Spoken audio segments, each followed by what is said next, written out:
नमस्कार, मैं हूं आपके साथ विभा उपाध्याय। आप सभी दर्शकों का अन्नदाता कार्यक्रम में स्वागत करती हूं। त्याग और तपस्या का दूसरा नाम है किसान। कृषि ही उसकी भक्ति है और कृषि ही उसकी शक्ति है। कृषि ही उसकी निद्रा है और कृषि ही उसका जागरण है। ऐसे ही भारतीय किसानों को खेती बाड़ी से जुड़ी हुई बहुत सी नई लाभकारी जानकारियां देने के लिए हर रोज सुबह हम आपके साथ आते हैं। तो चलिए कार्यक्रम शुरू करने से पहले देखते हैं क्या है आज के अन्नदाता कार्यक्रम में। किसान भाइयों, अपने राज्य में आम की बागवानी मुख्य रूप से उदयपुर, बांसवाड़ा, डूंगरपुर, सिरोही, जयपुर, भरतपुर, दौसा, झालावाड़, बूंदी आदि जिलों में की जाती है और अभी इन बागों में फल लगे हुए हैं और इस समय आम के बागों से अधिक फलों का उत्पादन लेने के लिए कुछ जरूरी कार्यों को करना होगा। तो आम के बाग में कौन कौन से कार्यों को करें, इस बारे में जानकारी दे रहे हैं कृषि विज्ञान केंद्र बांसवाड़ा के बागवानी विशेषज्ञ डॉक्टर BS भाटी। आम में अब थोड़ी बड़ी साइज के हो गए हैं, तो इससे पहले इसमें अभी क्या किया जाए। जब आपके फल बेर की साइज से थोड़े बड़े हो गए तो पोटास और यूरिया का एप्लीकेशन करना चाहिए। पोटास लगभग 400 ग्राम एक पौधे में थांवला बना के देनी चाहिए, मतलब 1 फुट चौड़ा थांवला और 1 फुट गहरा चारों तरफ। इसकी कैनोपी के हिसाब से जितना इसका फैलाव है उसका 60% एरिया में अपने को ये देनी चाहिए। और यूरिया 600 ग्राम। इससे फलों की साइज़ बढ़ेगी और पोटास से फलों की क्वालिटी भी बढ़ती है। फलों में चमक रहती है, उसमें मिठास रहता है और साइज़ बढ़ती है। और इससे फल गिरने में भी थोड़ी बचाव होती है। जैसे इसका जो फल का डंठल से जुड़ाव है वो मजबूत बन के रहता है। अच्छा, पानी का अभी जैसे फल अपने फ्लावरिंग के टाइम इसका जब फूल आ रहे हैं तब पानी बंद रखते हैं। फल जैसे ही अपने बेर की साइज़ के हो जाएंगे तब से इसका पानी देना शुरू किया है। पानी थांवले से देंगे तो हर 7वें दिन इस मौसम में पानी देना है। 7 से 10 दिनों के अंदर पानी देना है। ड्रिप इरीगेशन से दिया जाए तो और भी बढ़िया रहता है। ड्रिप इरीगेशन में जितना पानी उड़ गया उस हिसाब से अपन पानी देते हैं और एक पौधे में उसकी जो इवापोट्रांसपिरेशन है उसके हिसाब से हर पौधे का कैलकुलेट हो जाता है। उम्र के हिसाब से पानी दिया जाता है।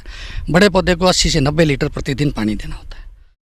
कुछ कीट एवं व्याधियों का नियंत्रण फलक के दौरान किया जाना चाहिए, जैसे आम का गुजिया कीट व मैंगो हापर कीट एवं खरा रोग तथा एंथ्रेक्नोज रोग आदि जैसे ऐसे कीट एवं व्याधियां हैं जो फलक के समय भी फसल को नुकसान पहुंचाते हैं। आम का गुजिया कीट, ये सफेद रंग का चपटे आकार का कीड़ा आम की बौर तथा पत्तियों का रस चूसता है। फलस्वरूप पत्तियां तथा बौर सूख जाते हैं। इनकी मादा गर्मी के दिनों माह जून में पेड़ से उतरकर जमीन के अंदर लगभग 15 सेंटीमीटर गहराई में अंडे देती है। इन अंडों से दिसंबर जनवरी में बच्चे निकलते हैं और 2-3 दिन बाद ये पेड़ पर चढ़ना प्रारंभ कर देते हैं और फूल एवं फल का रस चूसना प्रारंभ कर देते हैं। इनकी रोकथाम हेतु उपयुक्त होगा कि जमीन के अंदर ही इन अंडों को नष्ट कर दिया जाए। इसके लिए बागों की गर्मी में जुताई कर दी जाए, जिससे अंडे धूप एवं वर्षा से नष्ट हो जाए। इसके अलावा माह दिसंबर से जनवरी में 400 गेज की पॉलीथीन की 30 सेंटीमीटर चौड़ी पट्टी भूमि से 1 मीटर ऊंचाई पर तने के चारों ओर लपेटकर ऊपर नीचे ग्रीस लगा दी जाए, जिससे कीड़े ऊपर न चढ़ पाए। ऊपर चढ़ चुके कीड़ों को मारने के लिए मोनोक्रोटोफास दवा 1 मिलीमीटर दवा प्रति लीटर पानी के घोल का छिड़काव किया जाए। एक बोर्डो मिश्रण का लेप भी फलदार बगीचे में बहुत ज़रूरी है। उससे अपने 3-4 चीज़ें नहीं होंगी। एक तो जो गमोसिस होता है, गोंद निकल रहा है, वो नहीं होगा। स्टेम बोरर भी नहीं लगेगा।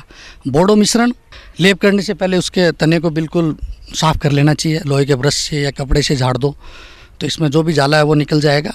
उसके बाद ऊपर से नीचे की तरफ अपने को बोर्डो मिश्रण का लेप कर देना चाहिए। फुदका या भुनका या लस्सी कीट, यह अधिक दूर तक न उड़ सकने वाला कीट आम के फूल एवं मुलायम कोपलों का रस चूसते हैं। परिणाम स्वरूप फूल सूख जाते हैं। अधिक प्रकोप होने पर ये कीड़े काली फफूंदी, ब्लैक सूटी मोल्ड नामक बीमारी को जन्म देते हैं। रोकथाम हेतु 2 से 3 छिड़काव मोनोक्रोटोफास 0.5% आधा मिली दवा 1 लीटर पानी का छिड़काव करें। और फलों की जो पिकिंग भी करें तो पिकिंग हमें सुबह या शाम के टाइम करनी चाहिए, बिल्कुल धूप में नहीं करनी चाहिए। हाँ, तो इसकी जो तुड़ाई की जाती है आम की, तो वो हमें यंत्र भी आते हैं, मैंगो हार्वेस्टर, उसके द्वारा करेंगे तो एक चेपा नहीं निकलेगा और फल उस छोटे से डंठल समेत आएगा, तो फल अपना जल्दी ख़राब नहीं होगा। और आदमी को पेड़ के ऊपर भी नहीं चढ़ना पड़ता, उसके नीचे डंडा लग जाता है, बांस लगा के फिर तोड़ा जाएगा तो फल अपने बिल्कुल अच्छी क्वालिटी के फल ख़राब नहीं होंगे और वो गिर के सीधे उस टोकरी में ही आ जाते हैं। फल ज़मीन पे नहीं गिरता है, ज़मीन पे गिरने से चोट लगेगी फलों में, तो वो फल ख़राब होने के चांसेस रहते हैं। तो मैंगो हार्वेस्टर बहुत सस्ता सा यंत्र है, उससे पिकिंग करनी चाहिए। तोड़ने के बाद इसको साफ पॉलीथीन बिछाया जाए ज़मीन पे या तिरपाल बिछा के उस पर डाला जाए। फिर फल को थोड़ी देर उल्टा रख के छोड़ दें जिससे इसका चेपा निकल जाए और चेपा दूसरे फल पे टच नहीं होना चाहिए। फिर ग्रेडिंग, उसका श्रेणीकरण अच्छी तरह से करके बराबर साइज़ के फलों को अलग से डालना चाहिए। फिर इसकी पैकिंग भी की जाए, तो पैकिंग फलों की अपने को गत्ते के डिब्बों में करें।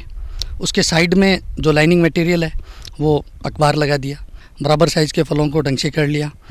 फिर इसको ट्रांसपोर्टेशन भी किया जाए, तो इसको देखना चाहिए कि सिर्फ कोई भी एक सड़ा फल नहीं जाना चाहिए। फल सारे एकसार और बढ़िया फल होने चाहिए। एक भी फल में अगर थोड़ी कुछ फंगस लगा हुआ है, स्क्रैच लगी हुई है, तो वो दूसरे फलों को ख़राब कर देगा। 2-3 दिन बाद जाएंगे तो उससे ज़्यादा फल ख़राब हो सकते हैं। तो बराबर साइज़ के उसको डंठल समेत तोड़ के और फिर इसकी पैकिंग की जाए। मछली पालन सभी प्रकार के छोटे बड़े तालाबों में किया जा सकता है। इसके अतिरिक्त ऐसे तालाब जिनमें सिंघाड़ा, कमलगट्ठा, मुरार जैसी कई जलीय फसलें ली जाती हैं, लेकिन अगर आप नया तालाब बनवा कर मछली पालन करना चाहते हैं तो मछली पालन करने के लिए नए तालाब का निर्माण करते समय कौन कौन सी बातों को ध्यान में रखें, इस बारे में जानकारी दे रहे हैं मत्स्य निदेशक BN सिंह। किसान भाई इस समय नए तालाब का निर्माण कर सकते हैं क्योंकि इस समय मौसम उसके अनुरूप है।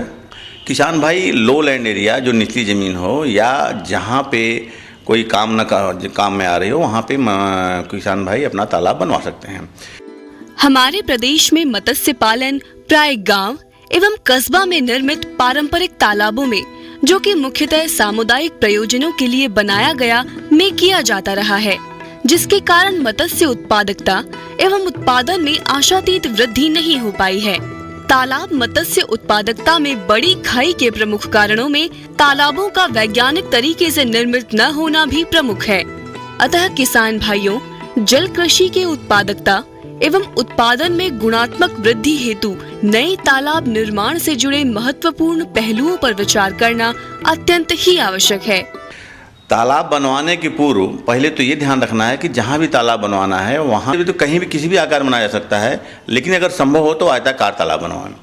और तालाब बनवाने में ये ध्यान रखें, जहाँ भी तालाब बनवाएं उसके उत्तर साइड में तो ऊंचे पेड़ हो, लेकिन पूरब, पश्चिम और दक्षिण साइड में बहुत ऊंचाई के पेड़ ना हो। मतलब पूरब, पश्चिम और दक्षिण साइड में अधिक से अधिक 10 फीट तक की ऊंचाई के पेड़ होना चाहिए। बहुत बड़े ज़्यादा ऊंचाई के पेड़ नहीं होना चाहिए। और तालाब बनवाने के लिए पूरा जितना लंबा चौड़ा चाहिए, जिसकी जितनी आवश्यकता हो, लेकिन कम से कम 50 डिसमिल या आधा एकड़ या 200 एकर तालाब कम से कम बनाना चाहिए, जिसकी इकोनॉमिक तौर पे फ़ायदा। अब जहाँ भी तालाब बनवाना है उसकी लंबाई चौड़ाई नाप के वहाँ की मिट्टी 2 इंच जुताई करके इकट्ठा कर लीजिए और तालाब अपने हिसाब से, अपनी ज़रूरत के हिसाब से आप तालाब बनवा दीजिए। और तालाब बनाने के लिए तालाब में पानी आने का साधन, मतलब किधर से आएगा इनपुट और किधर से जाएगा, वहाँ पे ह्यूम पाइप लगा दें या पुलिया बना दें, उसमें जाली लगा दें। तालाब की गहराई सीधा 5 फीट पानी हमेशा तालाब में होना चाहिए। इसलिए जो ज़मीन का लेवल है उससे आप कम से कम 5 फीट गहराई में मट्टी खोद के किनारे बंधों के ऊपर रखेंगे तो तालाब की गहराई काम लायक रहेगी। और संभव हो तो तालाब की मिट्टी 6 फीट खोद के किनारे किनारे बंधों पर आप डाल देंगे तो तालाब में जब भी पानी भरेंगे तो 5 फीट पानी हमेशा मेंटेन रहेगा। इसलिए तालाब में पानी 5 फीट हमेशा बरकरार रखना है, क्योंकि कोई भी तरह की, किसी भी तरह की मछली पालने के लिए 5 फीट पानी 12 महीना होना चाहिए। अब तालाब की जो आपने मट्टी 2 इंच खींच कर आप किनारे पर रखे हुए हैं, तालाब की पेंदी में उसको पूरा फैला देंगे और फैलाने के बाद उसकी जुताई करा देंगे। अब जुताई कराने के बाद उसमें 2.5 कुंटल चूना पर हेक्टेयर की दर से तालाब में डाल देंगे। इसके बाद 10 से लेके 20 टन गोबर की सड़ी हुई खाद उस तालाब की जुताई के बाद उसमें डाल देना चाहिए। और जब ये जुताई करने के बाद आपने कंपोस्ट खाद डाल दिया और चूना डाल दिया, इसके बाद इसमें आप 5 फीट पानी भर देंगे। जब 5, ये सब प्रक्रिया आप 15 जून तक कर लें। तालाब का निर्माण कर लें। निर्माण करने के बाद उसकी बंधों की दरेसी की जाती है, मतलब दुरमुस लेके उसकी पिटाई की जाती है, जैसे कि बंधे की मट्टी दब जाए और पानी छिड़क छिड़क के बंधों को मट्टी दबाई जाती है। जब 5 फीट पानी भर लेंगे तो 15 जून के बाद इसमें नेचुरल खाने के लिए प्लैंकटन का उत्पादन करने के लिए केमिकल रासायनिक उर्वरक डाला जाता है। इसमें 25 kilo single super phosphate, 20 kilo urea, 4 kilo muriate potash per hectare की दर से तालाब में इसको घोल के डाल देते हैं। इससे नेचुरल खुराक, जिसे प्लैंकटन कहते हैं, बनता है। इसको तालाब में डालने के 2-3 दिन के बाद आप बच्चे मेजर कार्प के, भाकुर, रोहू, नैन के ला के तालाब में डाल देंगे। कितने डालने चाहिए? अंगुली की साइज के बच्चे 5,000 से लेकर 10,000 तक पर हेक्टेयर की दर से डालना चाहिए। और तालाब में 3 लेयर की मछली होती है, ऊपर, बीच की, नीचे। तो हर लेयर की मछली जरूर तालाब में डालनी चाहिए। ऊपर, सबसे ऊपर की लेयर की मछली 40%, बीच वाली लेयर की मछली 30% और सबसे नीचे की मछली 30%। इस तरह से भाकुर, रोहू, नैन के बच्चे लाके डालना चाहिए। और इसके अलावा तालाब में आप 6 तरह की मछली पाल सकते हैं। ऊपरी सतह, मिडिल, बिचली की सतह और निचली सतह, हर सतह में 2-2 तरह की मछली डाली जाती है। एक तो आपने मेजर कार्प डाल दिया, भाकुर ऊपरी सतह, रोहू बीच में, नीचे नैन। इसी तरह बाहर विदेशी मछलियाँ, सिल्वर कार्प ऊपर और ग्रास कार्प बीच में और कॉमन कार्प नीचे, इन 6 वेराइटियों की मछली पालने से मैक्सिमम उत्पादन होता है। 30 भाकुर और 10 सिल्वर, 15 रोहू, 15 ग्रास, 15 नैन और कॉमन कार्प 15%। इस हिसाब से तालाब में 10,000 पर हेक्टेयर की दर से तालाब में बच्चे डालिए। और अगर बहुत छोटा बच्चा है तो इसकी संख्या बढ़ानी पड़ेगी।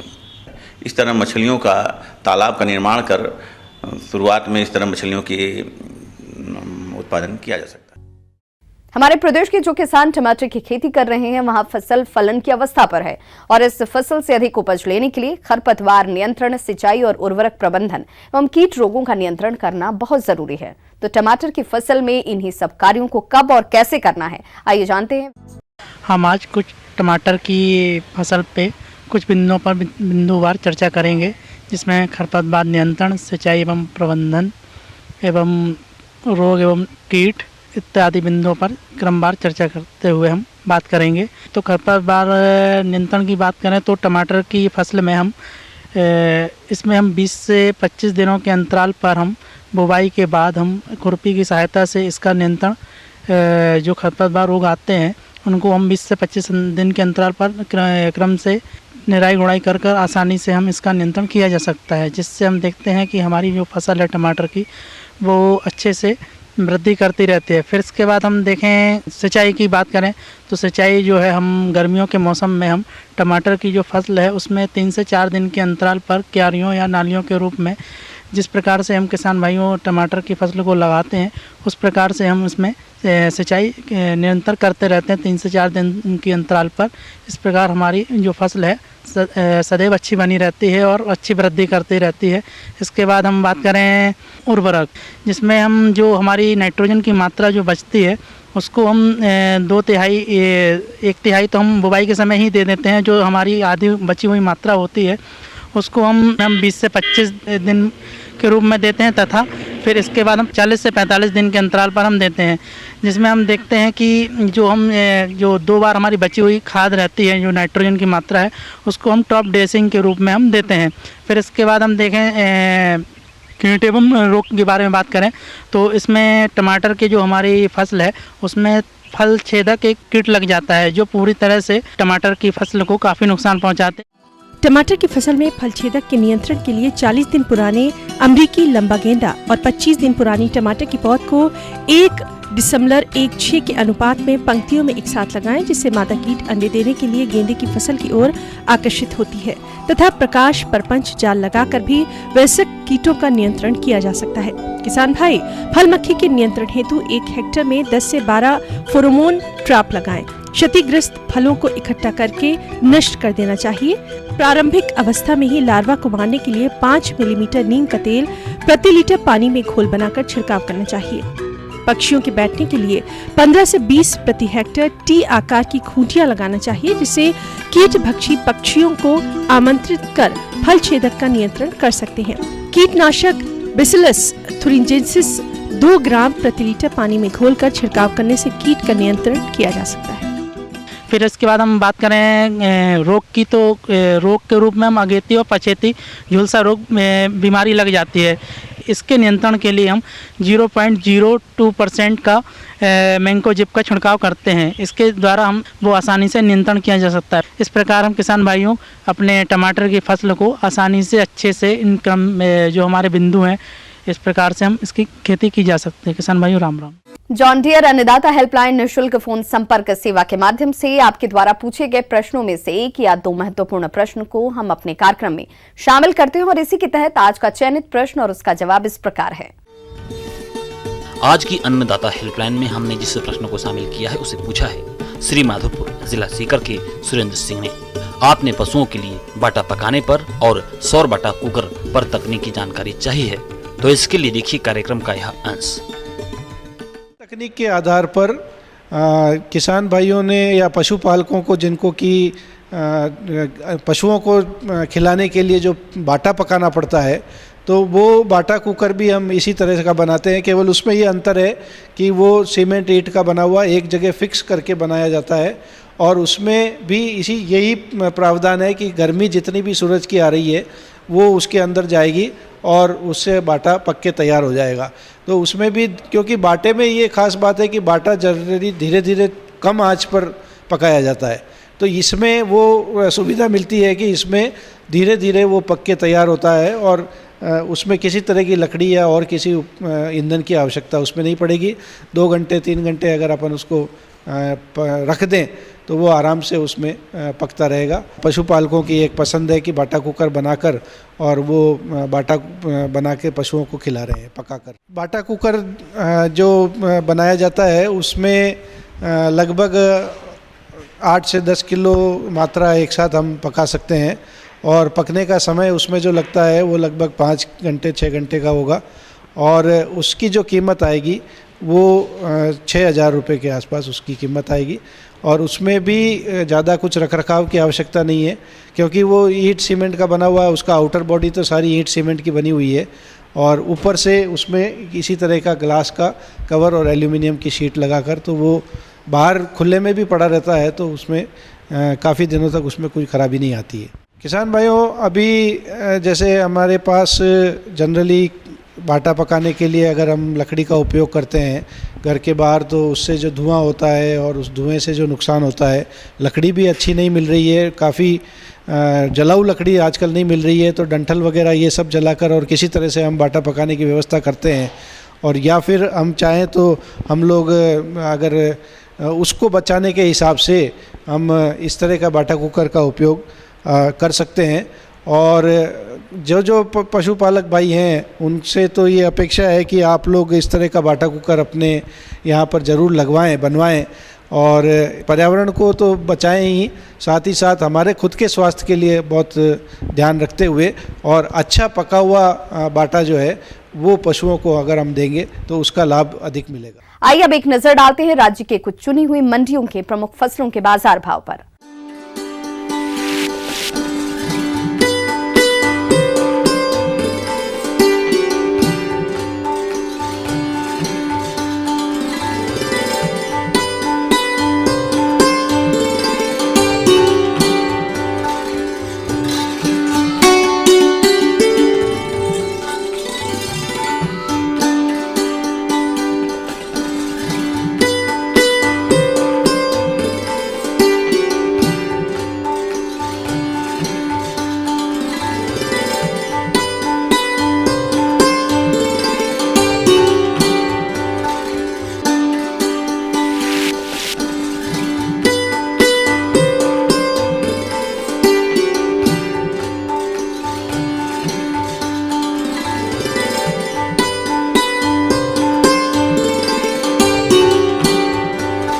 अब आइए देखते हैं कल दिखाए जाने वाले कार्यक्रम की मुख्य झलकियां। कपास की वैज्ञानिक तकनीक से खेती पर तकनीकी सलाह।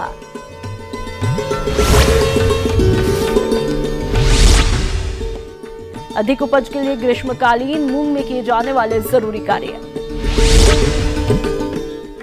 हम ये उम्मीद करते हैं कि आज का ये कार्यक्रम आप सभी दर्शकों के लिए उपयोगी रहा होगा। किसान भाइयों, अन्नदाता आपकी सेवा के लिए संकल्परत है।